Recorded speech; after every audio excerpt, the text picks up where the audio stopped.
This is a KRQE News Special, Albuquerque Police DWI Dismissal Scandal. I was outraged. I mean, I should be. We should all be outraged. This is horrible. It was a violation of trust for victims, a violation of trust for every officer who's out there doing the right thing. Probably, could be one of the biggest corruption cases that APD has ever experienced, that the city has ever experienced. For decades, people across New Mexico have suffered the horrific consequences of drunk driving. The lives lost, families devastated, and the lifelong pain that comes with losing a loved one. Over the years, the state has spent millions battling the scourge with checkpoints, steeper penalties, and dedicated DWI units inside police departments. But now, a bombshell revelation. Welcome to this KRQE News 13 special, the Albuquerque Police DWI scandal. Over the next hour, we will look at how the investigation began and tell you where it stands now.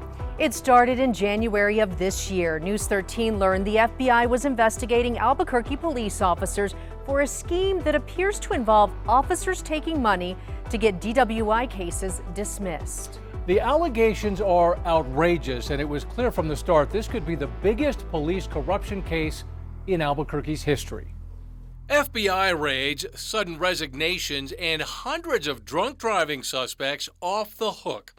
A rough start to 2024 for the Albuquerque Police Department. The department suddenly grappling with a scandal that could stretch back more than a decade and reach well beyond the walls of APD. This Northeast Albuquerque home, one of a handful of places the feds raided in January, serves as an office for a prominent defense attorney. He could be the key to unlocking the massive scheme involving allegations that Albuquerque police officers were getting paid to make DWI charges disappear. The day of the raids, which included at least one officer's home, we also learned the Bernalillo County District Attorney had dismissed dozens of open DWI cases because the officers involved were no longer trustworthy. The idea of dismissing approximately 150 DWI cases is a gut punch to me. It makes me sick to my stomach. Today, that number has grown to more than 200 cases. In the wake of the shocking announcement and the damage done to current cases that involved implicated officers, Albuquerque's police chief raced to limit the damage to his department's reputation. He sat down with KRQE investigative reporter Ann Perrette. This is horrible. It was a violation of trust for victims, a violation of trust for every officer who's out there doing the right thing, and we got to make sure we get this right. Albuquerque's police chief says he's heard from a number of victims and understands their concerns. I am not okay with these individuals being let off of their charges, but it is the right thing to do. Given the fact that these officers are accused of something that is just despicable. Chief Harold Medina says he's been working with the FBI since October 2023, investigating allegations against officers in APD's DWI unit. That's shortly after he found out the feds were actually already looking into similar complaints of misconduct. The chief can't get that specific with the feds in charge. This is a very complex investigation, which is going to involve a lot of parts, a lot of different moving parts within the criminal justice system. So we're being very cautious how we move forward, and I have to respect my partners in this. One of the officers implicated in the scheme started in the DWI unit in 2011, meaning this alleged misconduct may go back 13 years. So how did the chief and administrations before him miss this? The chief says he's also asking himself that question. But I think we got to remember that they got away with it. If it was occurring, it's something that's occurred for over a decade. So obviously they were very good at hiding this, and we are glad that this administration has been able to bring this to light. Chief Medina points out he views this investigation as proof the current administration is committed to reform. It's horrible. So yes, in a way there is a stain on APD, but I think that there is the general public who's going to realize that leadership is holding individuals accountable. We're not sweeping anything under the carpet, and we're making sure that we fully investigate everything to the best of our ability. Ann Perrette, KRQE investigates. While the chief suggested leadership was in the dark about the scheme for all of those years, a letter from one of the officers tells a very different story. Joshua Montano was the latest officer to resign after the department put him on leave, but he is the first we know of to admit his own involvement. His resignation letter paints a damning portrait of what he and others in the department were up to and how much the higher-ups knew. Her eyes appear to be bloodshot and watery to me. That's then Officer Joshua Montano testifying in 2018 in one of his DWI cases that did go to trial. Now Montano claims he's being made a scapegoat for the city's failures. This, according to a letter he sent to the superintendent of police reform the day of his resignation. In that letter, Montano says he takes responsibility for his actions, but that, quote, the issues I let myself get caught up in within the DWI unit were generational. And while the chief has characterized the scheme as a small circle of wrongdoers. And you know what? It's unfortunate. This is a very small percentage of the department. In his letter, Montano calls that notion far from the truth, suggesting more people should have been placed on leave. In fact, Montano claims APD leadership knew about the misconduct within the unit and, quote, none of the allegations against myself or others in the DWI unit happened without supervisory knowledge, though the letter stops short of specifics about what those actions were and who else was involved. So far, no one has been criminally charged in the scheme, but the officers implicated include Montano, Harvey Johnson, Honorio Alba, and Nelson Ortiz, as well as Lieutenant Justin Hunt. All five were initially placed on leave and have since resigned, all shortly before they would have been required to sit down for interviews with Internal Affairs. A sixth is still on leave, Internal Affairs Commander Mark Landavaso, while another member of the IA department has been reassigned. So what are those officers accused of doing exactly? The feds have stayed tight-lipped about their investigation, but News 13 has pieced together clues to how that scheme worked through public records, witness accounts, lapel videos, and audio recordings. Next, we'll share what we found, shedding light on how all of these DWI cases seem to vanish into thin air. It became clear early on the scheme had something to do with letting suspected drunk drivers off the hook. But how exactly? From what we've pieced together, it appears many cases were dropped, but other cases may never have been filed in the first place. One clue comes in the form of a letter describing a driver's experience in August of 2023 when he got pulled over on suspicion of driving drunk. That driver reported the incident to the Bernalillo County District Court, where he once worked, and the court notified the police oversight agency. The court clerk raises questions over, quote, questionable conduct by the arresting officer, who the citation shows was Honorio Alba, one of the officers who resigned in the midst of this scandal. The letter says the officer put the driver in contact with an attorney who would ensure that no court case would be filed by APD. That DWI charge would later be dropped, one of the hundreds of cases the district attorney dismissed after these allegations came to light. A major irregularity in that case was that even though he was suspected of driving drunk, the driver was not arrested at the scene. And that's part of a pattern, as KRQE Investigates uncovered. Ann Perrette explains. In February, I spoke with a DWI defense attorney whose client had a similar experience with that same officer. The attorney pointed out one red flag after another in the body camera video from the night her client got arrested. The reason I pulled you over, I had you run a bit fast. I had you run 46 and 25, so I'm 21 over. That's Albuquerque police officer Honorio Alba pulling someone over last July for speeding.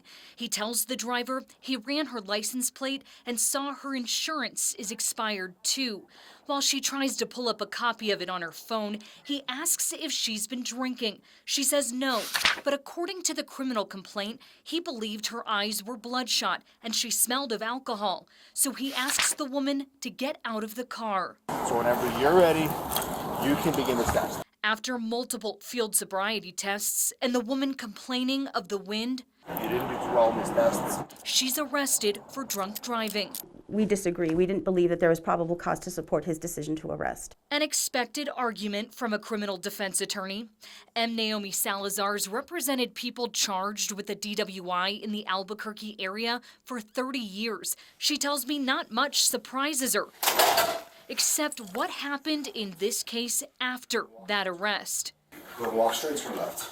You have a seat on the metal bench. When Officer Alba and Salazar's client arrived to the Prisoner Transport Center, or PTC, downtown, he takes off his lapel camera.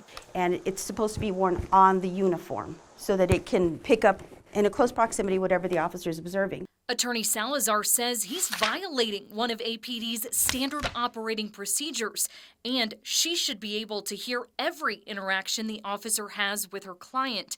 But that's not all. Despite her client refusing a breathalyzer test, which elevates the charge against her to an aggravated DWI, Officer Alba told the woman to phone a friend to come pick her up. He tells her the Prisoner Transport Center, which they're currently inside, is closed, so she won't be transferred to the jail that night. She'll get a criminal summons in the mail instead. When I've never had a DWI client be released the way she was. Another standard operating procedure violation, Attorney Salazar says, and then she points out how Officer Alba let her client go. She walks out the door and then he turns around and goes back into the building. We don't see where she got in the vehicle, what's going on. He had custody of her. He has an obligation to make sure that she's safe. And I feel that that obligation was breached. Attorney Salazar filed motions to dismiss the case, citing both violations. And just days later, it was, but not because of her motions. Instead, it was because Honorio Alba was among the officers added to the Bernalillo County District Attorney's list of officers who are considered not credible. I was pleased and I was happy for my client, but I was still surprised by it.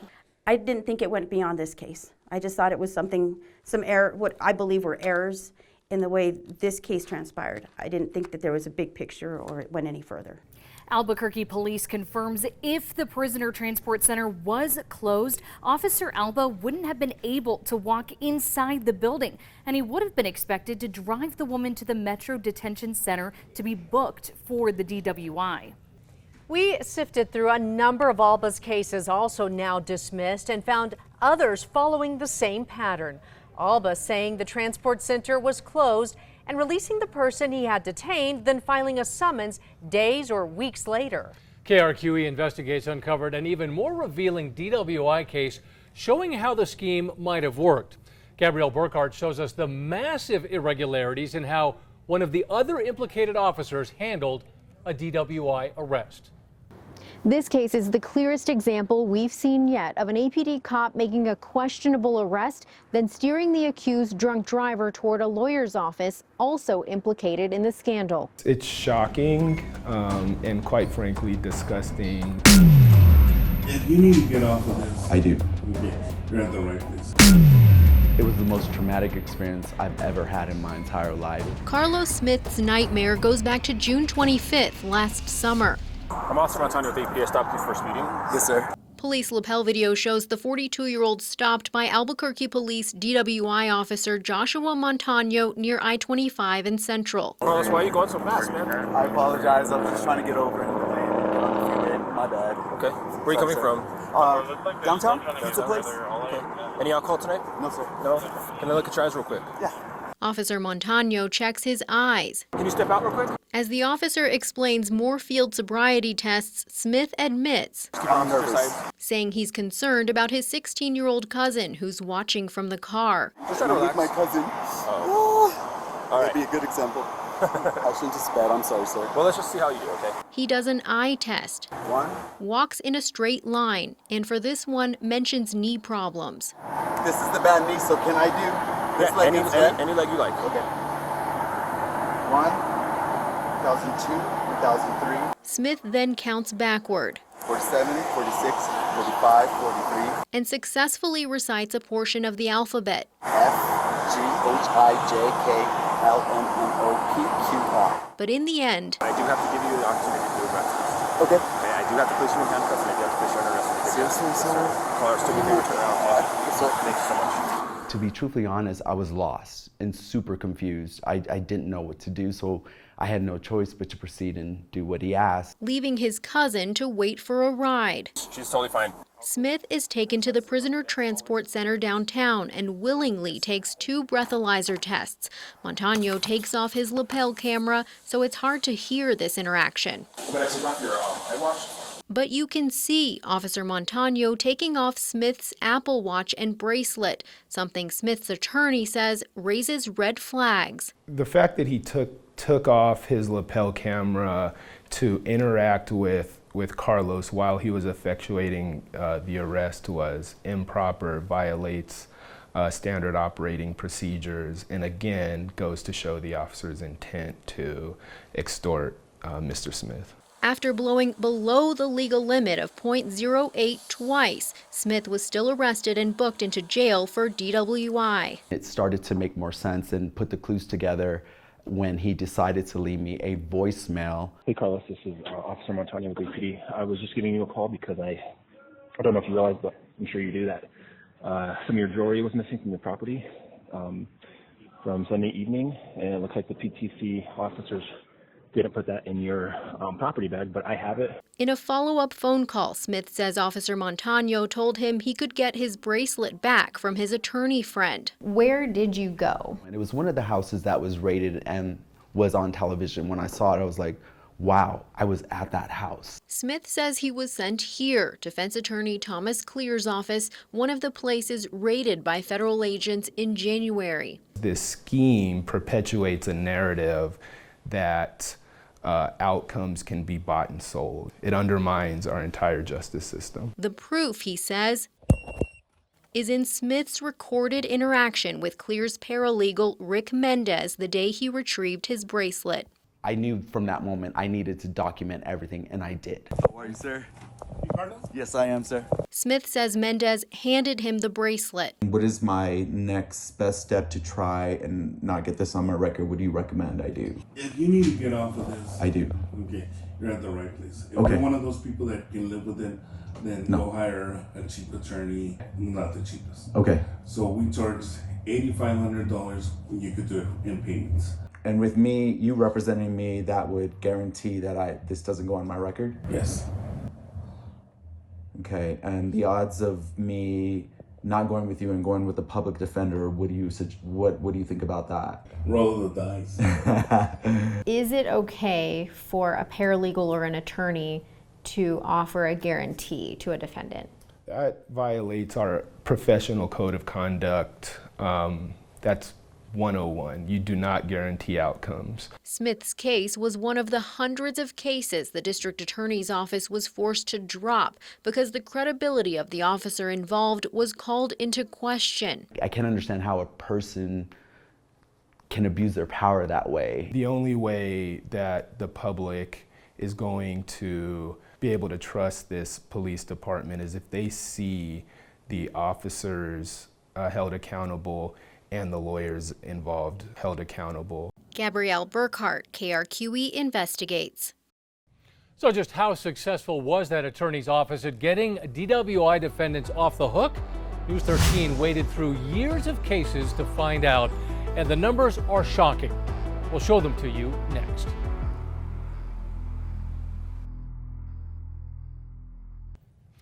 An Albuquerque defense attorney able to just about guarantee his clients a win in court. KRQE investigative reporter Ann Perret took a deep dive into the data, and the numbers tell their own story. Charges dropped one after another, and the common denominator, attorney Thomas Clear III. All those cases feeling like a slap in the face to victims and advocates who have fought to hold drunk drivers accountable. We were surprised when they didn't show up, but the phone call came in, I don't know, 11:30, 12 o'clock, something like that. It's an experience countless New Mexicans share, their lives impacted by drunk driving. Try to think of a worse scenario on Christmas Eve with 3 little girls and their parents had just gone up to 9 Mile Hill to look back at the lights and say, Merry Christmas. This is what Jesus has given us. For Kent Cravens, it doesn't feel like 30 years ago. It was yesterday. It was yesterday. The details of the night Gordon House sped 90 miles an hour in the wrong direction on I-40 in Bernalillo County and plowed into Craven's family head-on, killing his sister-in-law, 3 young nieces, and severely injuring his brother. I will tell you that down to the minute, I remember it very well. The crash changed the course of his life and shaped New Mexico's drinking and driving laws. It became a real cry from the community to do something. His brother's mother-in-law jumped right in. Nadine Milford's name became synonymous with DWI reform. She worked tirelessly with the legislature to shut down drive-through liquor stores and make a 4th DWI a felony. Cravens became a lawmaker, spending more than a decade in the state Senate. He's most proud of getting interlock devices in offenders' cars in the early 2000s. It has been a long time, and it seems like we have taken a giant step backwards. He's referring to the FBI's investigation into APD's DWI unit.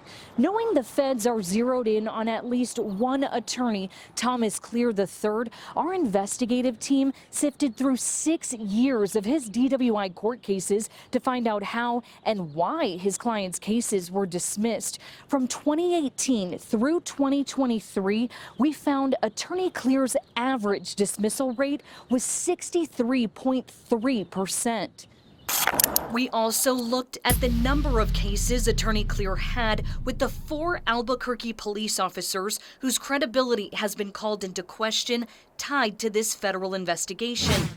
Throughout the past 6 years, 25 of Clear's clients pulled over by Honorio Alba Jr. all had their cases dismissed. So did the 4 Harvey Johnson handled. 31 of the 36 Joshua Montano arrested saw dismissals, and 5 of 6 cases were dismissed with Nelson Ortiz as the arresting officer. Thomas Clear had a 91.5% dismissal rate with these 4 APD officers.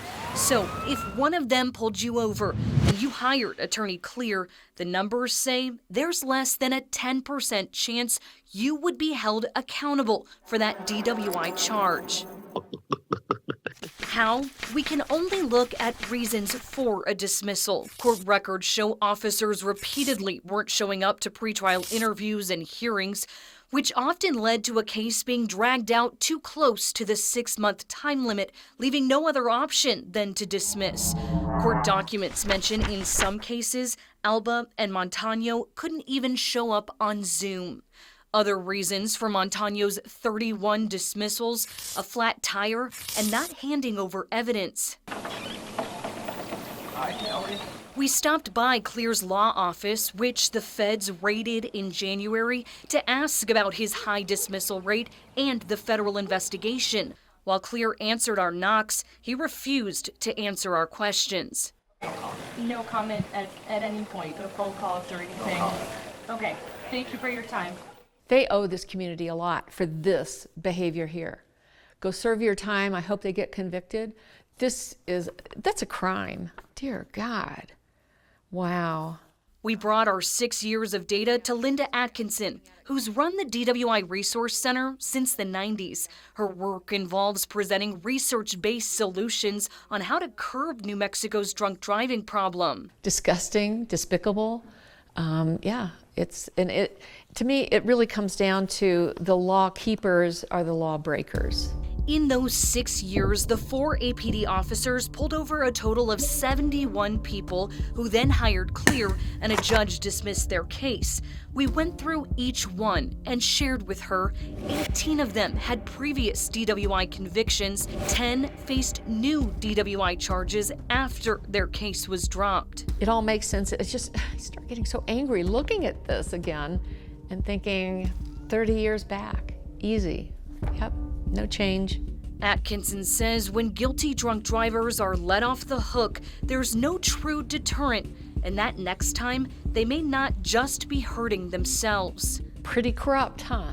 Yeah. Where's your faith in the system? I mean, where's anybody's faith in the system? And you talk to people who have lost loved ones. That's the part that makes it hard for me, is it was a conscious decision to just spit in the face of everybody who's ever had a tragedy in their life. And there's thousands of families. And the stories, man, it's hard.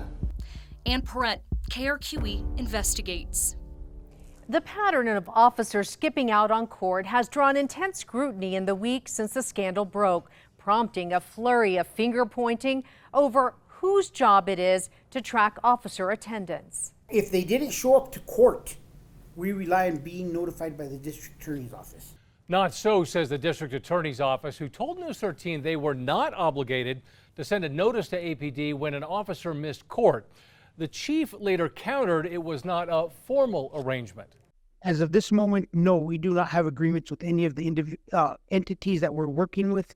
Never have had one. This is just the way the system's always worked. Raising even more questions, Medina said in early February his team had just discovered that they hadn't received any missed court notices since September of 2022.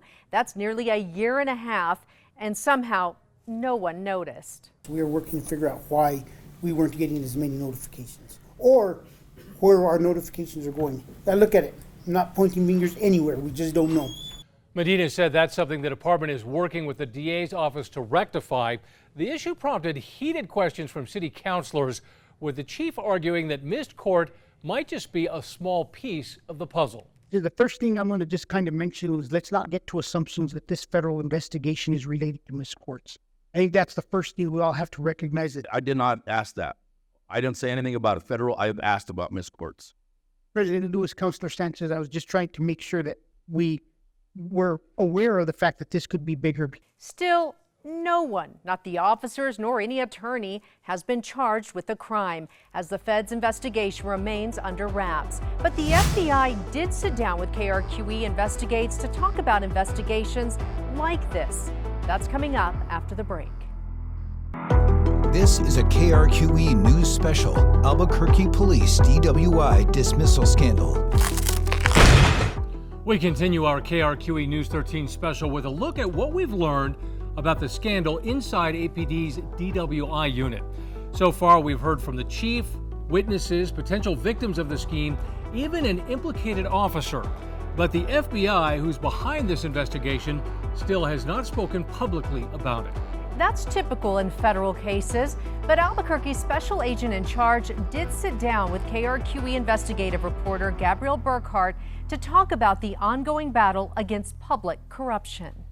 If you ask the FBI to talk about an open and active investigation, Ongoing investigations is just something we can't talk about. that's the answer you'll usually get. But in the midst of a federal public corruption investigation we've learned involves accusations Albuquerque police officers were getting paid to get DWI cases dismissed, Albuquerque's FBI special agent in charge, Raul Bujanda, wants people to know this. Why do you feel like it's important to address the public in this conversation? My whole reason for being here is I want to make sure that you should have the confidence to be able to contact your local law enforcement.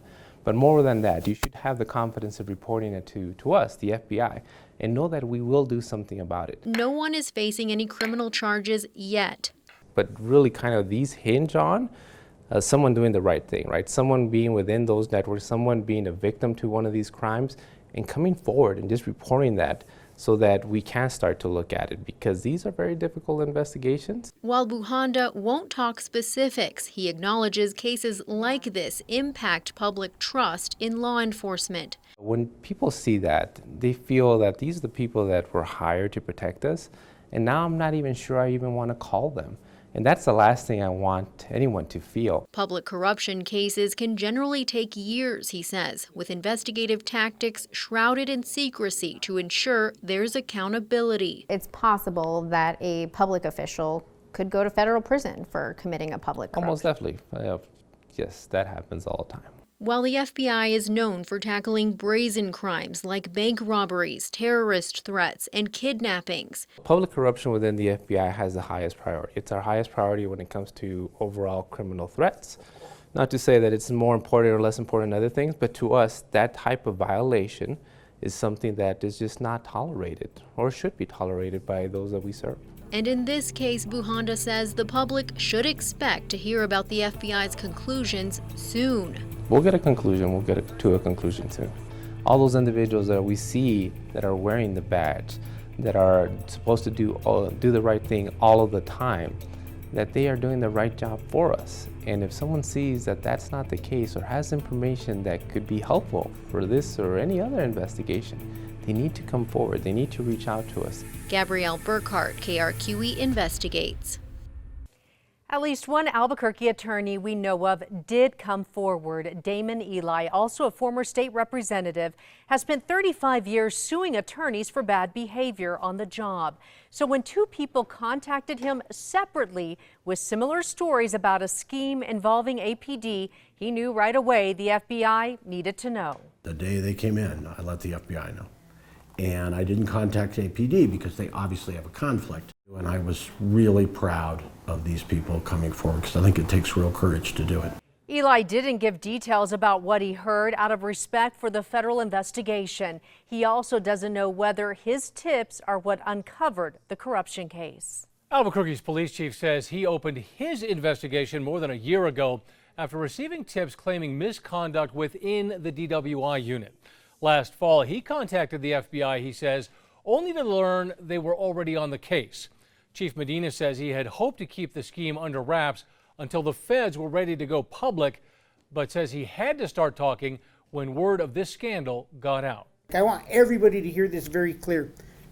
Chief Medina was never, ever gonna ever threaten the ability for us to get to the bottom of this by announcing this to the public prior to my partners with the FBI and the U.S. Attorney's Office saying it is now time for us to go public.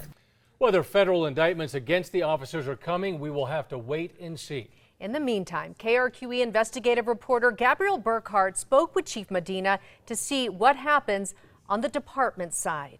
One after another, those officers decided to give up their badge rather than be interviewed by Internal Affairs.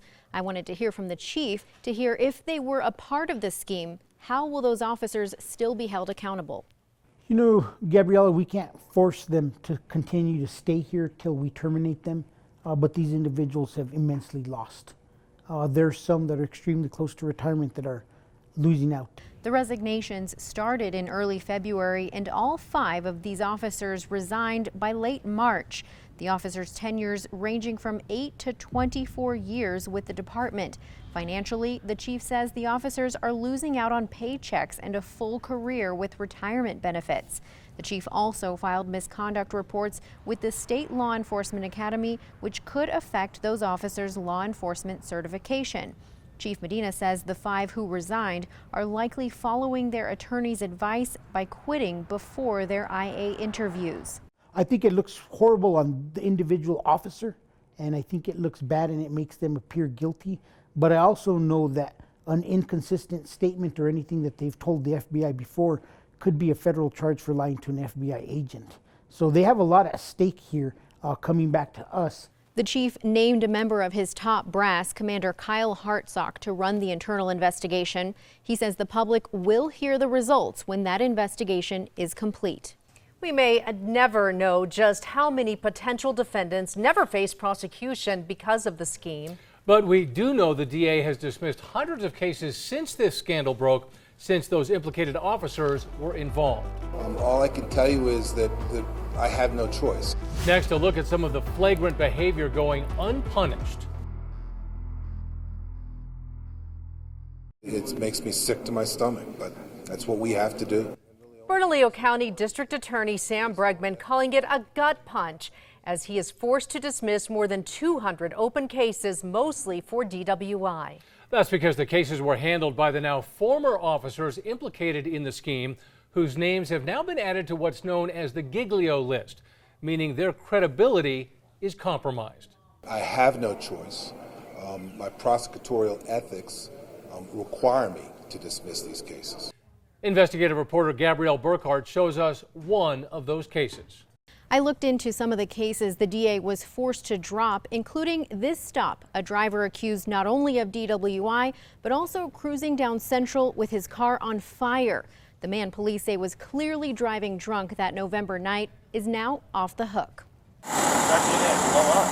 Albuquerque police lapel video from November 16th shows firefighters extinguishing the flames from a smoking SUV on Central near Wantabo. Someone called saying they were trying to flash at him, trying to let him know his car's on fire. It was just before midnight. As part of the investigation, DWI officers were called in. Police found the 23-year-old driver had an open container in the center console. A second open container, same thing. Mostly full. Officers say the driver had, quote, bloodshot, watery eyes, an odor of alcohol emanating from his face, and mumbled speech. Where's your friend live? I don't really know. I was just trying to get them home safe. But the driver didn't have anyone else in the car. Officers say the 23-year-old failed field sobriety tests and had a blood alcohol level 3 times the legal limit, a .26 and a .25. Help your friend get home? And where's this friend at? I'm not sure. He was arrested for DWI, and according to the criminal complaint filed 2 weeks after this arrest, police say the young driver was also driving on a revoked license. But this case won't be prosecuted. He's so drunk right now, dude. It's one of the hundreds of cases dropped, quote, in the interest of justice by the Bernalillo County District Attorney's Office in January. The officer who made this arrest resigned amid the federal probe. Hey, how are you?